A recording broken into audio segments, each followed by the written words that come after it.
जुआड़े देखिब खाली पानी आ पानी।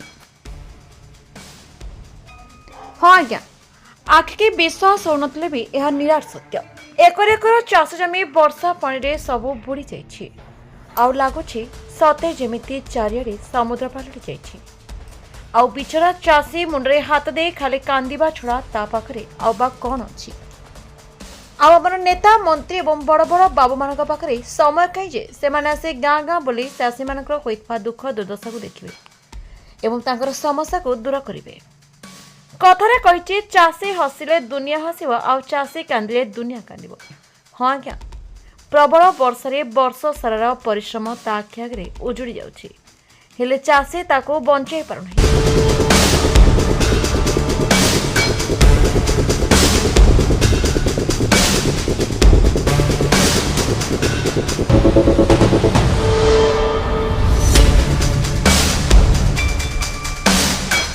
आपण नाटा कौन बसंत कुमार मंत्री।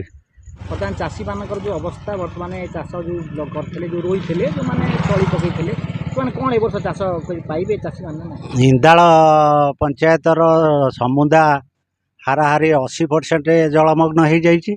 लोक मैंने धान किणिक तली करते तली सब बुड़ी जाइए। कई अधा जी रोई थे भी सी सब जलमग्न हो जाइए। लोकंर किसी कांथ भी पड़ जाइए एवं गृहपालित पशु भी माने ये असुविधार भोग कर आउ बहुत चाषी मानकर क्षति होती। जो मैंने सोसाइटी आमर कपिलेश्वर सोसाइटी लोन करते धान चाष से मानकर भी सबू जाक चली जाइए।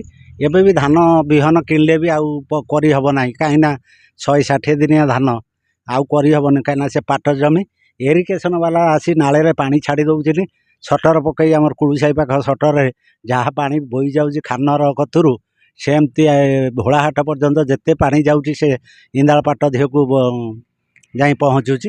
हरियंकर प्राय 35% जलमग्न आउ इंदाल कोठासाई बालीसाई दक्षिण बारी हरियंक कोठासाई एमती छकना नगैकी प्राय 150-200 एकर जमी जलमग्न हो जाए। आउ चाषी माने तली कोटी पकड़ा उच्च स्थान पाऊना तली पकई पारे। कपिलेश्वर सोसाइटी किसी लोन करी जो मैंने चाषबास करती गरीब श्रेणी लोक भाग बखरा कर लोन कर चलुले सी भी जलमग्न हो जाए। ये मुंडे चाषी हाथ देकर बस कौन करेंगे बोली आमर आरआई से हरियंक आरआई की कहला अवश्य भद्र लोक आरआई टी से सांगे सांगे तहसिलदार को रिपोर्ट करते इंदालर हरियंकर किसी रिपोर्ट करना ना कलेक्टर ए पर्यंत किसी डिसीजन नौना ना किसी आसुना तहसिलदार को सांगे सांगे आम आरआई रिपोर्ट प्रदान करथिला एवं पब्लिक किसी जाकि आरआई को भेटी थे ये आम लोन करछु आउ कौन करवा धान चाष एमती डूबीगला कौन करवा आउ तली तो पकई हेबनी रोई हेबनी काठ फसल भी नष्ट हो जाइए नलिता नष्ट होती आउ जो मैंने जह्नी आउ भेंडी ये पनीपरिया जो मैंने करते भी क्षति होती घर कांथ बुसुड़ी जाए प्रबल वर्षा ना से जून मसरू वर्षा होची ना नदी पानी लुणा नदी पानी आसी कौन सी बाटे जीवाक बाट ना ना आमर अच्छी बालीसाई ठारे गोटे स्विच गेट अच्छी से बाटे देखे पास करे पानी जाक निष्कासन हेले हरियंकर आउ इंदालपर सबू जाक जल निष्कासन हेले चाषी मैंने उन्नतकरण चाष करती धान ये हे आ से बाटे तो आसिक 2 मास होगला 1.5 मास होगला नईरू पानी कमुनी कि चाष ये होनी जो धान रोई थे सी सब माने माटी मिसीगला तली जाक सब धोईकी माटी मिसी जाए।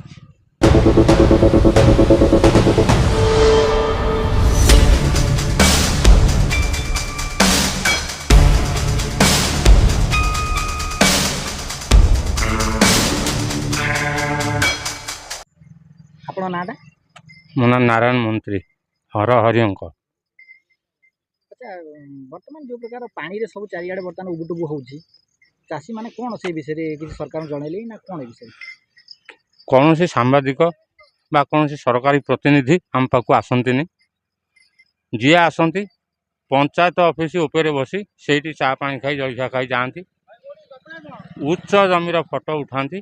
बर्तमान आम धोई बुड़ी मरुचु आमर निजर हूँ 6-7 एकर संपत्ति अथच आम रोई पारुनु कि रास्ता घाटे चलवा अवस्था ना ତାହେଲେ କେନାଲରେ ପାଣି ଦିଆହେଉଛି। କେନାଲର କୌଣସି ସଟର ନାହିଁ। ନିର୍ଦ୍ଦିଷ୍ଟ ବ୍ୟକ୍ତିମାନେ ଯେଉଁମାନଙ୍କର ଉଚ୍ଚ ଜମି ସେମାନେ ପାଣି ଆଣିଛନ୍ତି, ୱିଦାଉଟ୍ ସଟରରେ ପାଣି ଚାଲିଛି ଏବଂ ସେ ପାଟ ଭର୍ତ୍ତି ହେଉଛି। ବୁଡ଼ିକି ପୁରା ପାଣି ଏକଦମ ଛାତି ରାସ୍ତାଘାଟ ବୁଡ଼ି ଘର କାନ୍ଥ ପଇଲାଣି, ମୋ ଘର କାନ୍ଥ ପଇଲାଣି। ଚାଷୀମାନେ କ'ଣ କରିବେ ବର୍ତ୍ତମାନ? ଏ ତ ବର୍ତ୍ତମାନ ତଳି ତ ସ- ପାଇବେନି। ଆମେ ତ ଭୋଟ ଦେଇସାରିଛୁ, ଆଉ ପ୍ରତିନିଧି ଯାହା କହିବ, ପ୍ରତିନିଧି କେତେ ଦିନ ଆସିନି। ବର୍ତ୍ତମାନ ଯେଉଁ ପ୍ରକାର ପାଣି ବର୍ତ୍ତମାନ ଜଳାର୍ଣ୍ଣବ ହେଇଗଲାଣି ବର୍ଷା ପାଣିରେ, ଖଣ୍ଡିଆ ଯେଉଁଟା ଖାସ କରିକି ଆମେ ଲୁଣା ଚିତ୍ରତୋଳା ଦୁଆବ ଅଞ୍ଚଳରେ ବୁଡ଼ିକି ବର୍ତ୍ତମାନ ପାଣି ଘେରରେ ବର୍ତ୍ତମାନ ସମସ୍ତେ ପାଣି ଘେରରେ ସମସ୍ତେ, ତାର କେନାଲ ପାଣି କେମିତି ଆସୁଛି ଦେଖୁନା। ସରକାରଙ୍କୁ କ'ଣ କହିବେ? ସରକାରକୁ ଆପତ୍ତି ଏତିକି, କେତେ ଏରିଆକୁ ପାଣି ଦେଉଛ ସେଇ ଏରିଆକୁ, ସୀମିତ ଏରିଆକୁ ଇରିଗେସନ୍ କର ଏବଂ ତା ନିଷ୍କାସନ ବାଟ କର। ହାରାହାରି 10,000 ଏକର ସମ୍ପତ୍ତି ନଷ୍ଟ ହୋଇ ବୁଡ଼ି ମରୁଛି, 2,000 ଏକର ସମ୍ପତ୍ତି ଚାଷ କରାହେଉଛି ଲୋକଙ୍କର। ଆମର ଯେଉଁ ହରିୟଙ୍କ ପଞ୍ଚାୟତ ପାଣି ଇଣ୍ଡାଳ ପଞ୍ଚାୟତରେ ଯେଉଁ ପାଣି ବର୍ତ୍ତମାନ ଇଣ୍ଡାଳ ପାଟରେ ପାଣି ସେ ବୁଡ଼ିକି ରହିଛି, ଚାଷ ଜମି ବୁଡ଼ିକି ରହିଛି, ସେ ଆଉ ତ ଉଦ୍ଧାର ହେଇପାରିବ ନା ନା, ସିଏ ଆଉ ଚାଷ ହୋଇପାରିବନି, କାରଣ ତଳି ଯାଇଛି ଏବଂ ସେ ଜମିରେ ବର୍ତ୍ତମାନ ପାଣି ଛାତିଏ। ନିଷ୍କାସନ ପଥ ନାହିଁ।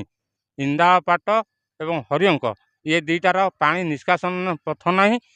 ଉପର ଅଞ୍ଚଳର ପାଣି ଏଠି ଆସି ଷ୍ଟୋରେଜ ହୁଏ ଏବଂ ଯାହାକି ବାଲିସାହି ସାଇଫୋନରେ ଯାଏ। ଯେହେତୁ ବନ୍ୟା ସମୟରେ ସବୁବେଳେ ପାଣି ଲୋଡ଼ ହୋଇକି ଲୁଣା ନଦୀରେ ରହିଛି, ଆଉ ବାଟ ନାହିଁ। ଏଇଟା କଷ୍ଟି ନାରାୟଣ ପର୍ଯ୍ୟନ୍ତ ପ୍ରୋଜେକ୍ଟଟା ଦିଆଯାଇଥିଲା ଥରେ ଏବଂ ତାକୁ ସେମାନେ ଖାଇ ଖୁଇ ଦେଲେ ଏବଂ ସେ ପ୍ରୋଜେକ୍ଟ ବି କାର୍ଯ୍ୟକାରୀ ହେଇନି ଡ୍ରେନେଜ୍ କଟ୍ ଡିଭିଜନର। ଆମ ଡେରାବିଶ ବ୍ଲକ ତହସିଲଦାର ଏବଂ ଆମର ଯେଉଁ ଅଛନ୍ତି କେହି ଆସନ୍ତିନି ତ, ଯିଏ ଆସନ୍ତି ପଞ୍ଚାୟତ ଅଫିସରେ ବସନ୍ତି, ସିଆଡ଼େ ଯାଆନ୍ତି। ବର୍ତ୍ତମାନ ଏ ଅଞ୍ଚଳ ଭିତରେ ହରିୟଙ୍ଗ ପଞ୍ଚାୟତ ଆଉ ଇନ୍ଦାଳ ପଞ୍ଚାୟତ, ଏ ଦୁଇଟା ପଞ୍ଚାୟତ ସର୍ବାଧିକ କ୍ଷତିଗ୍ରସ୍ତ ହୋଇଛି, କିନ୍ତୁ ଏତେ କ୍ଷତିଗ୍ରସ୍ତ ପରେ ସେମାନେ କେହି ଦିନ ଆସନ୍ତିନି।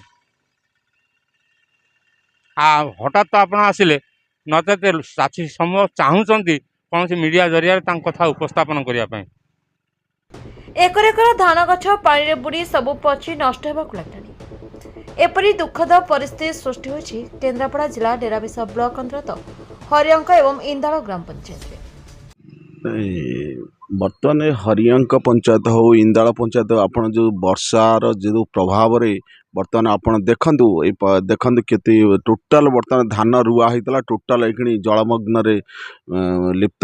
ଆପଣ ଇନ୍ଦାଳରେ ଟୋଟାଲ ବୁଡ଼ି ଯାଇଛି, ଆଉ ହରିୟଙ୍କର ପ୍ରାୟ ଏଠି ଆପଣ ଇନ୍ଦାଳ, ହରିୟଙ୍କ, ପାଣିଓଳା, ମୁଣ୍ଡାଳ ସବୁଆଡ଼େ ବର୍ତ୍ତମାନ ଜଳମଗ୍ନ।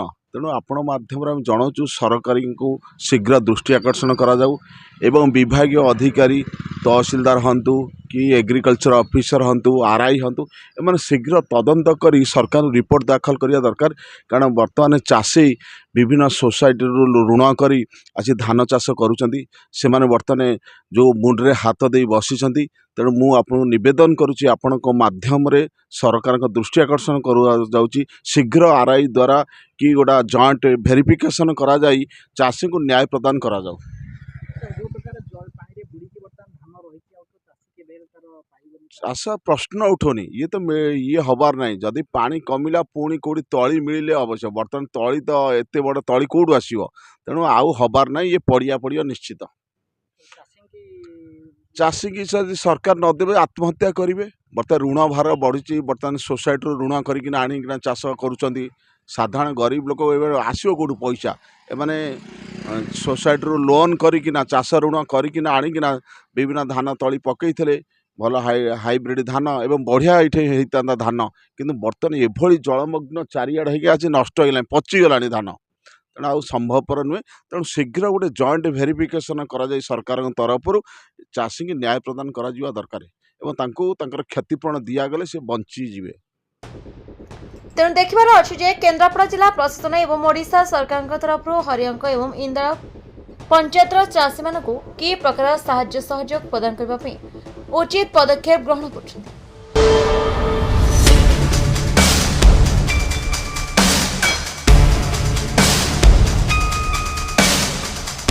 ନମସ୍କାର, ମୋ ନାଁ ମନୋରଞ୍ଜନ ମନ୍ତ୍ରୀ। ଯେଉଁ ବର୍ତ୍ତମାନ ବର୍ଷାରେ ଏ ଯେଉଁ ପାଣି ସବୁ ବୁଡ଼ିକି ଏମିତି ରହିଛି, ପାଟ ଟୋଟାଲ ଏକଦମ ଏକର ଏକର ଜମି ବୁଡ଼ିକି ରହିଛି, କ'ଣ କହିବେ ସେ ବିଷୟରେ? କ'ଣ ସବୁ ଆ ବିଷୟରେ ଶୁଣନ୍ତୁ, ମୁଁ ହରିୟଙ୍କ ପଞ୍ଚାୟତରୁ କହୁଥିଲି। ମୋର ଏଠି 3 ମାଣେ ଜମି, ତଳି ସହ ଦେଖନ୍ତୁ ଟୋଟାଲି 3 ଥର ରୁଆ ସରିଲାଣି, ଏସବୁ ବୁଡ଼ିକି ଅଛି। ମୁଁ ଚାହୁଁଛି କିଛି ସହଯୋଗ ମିଳିଲେ ମୁଁ କିଛି ଉପକୃତ ହେବି। ମୋର 3 ଥର ରୁଆ ହେଇଛି, ତଳି ଦେଖନ୍ତୁ ବୁଡ଼ି ରହିଛି, ଟୋଟାଲି ଚକରେ ମୋର 3 ମାଣେ ଜମି ଏସବୁ ବୁଡ଼ି ରହିଛି।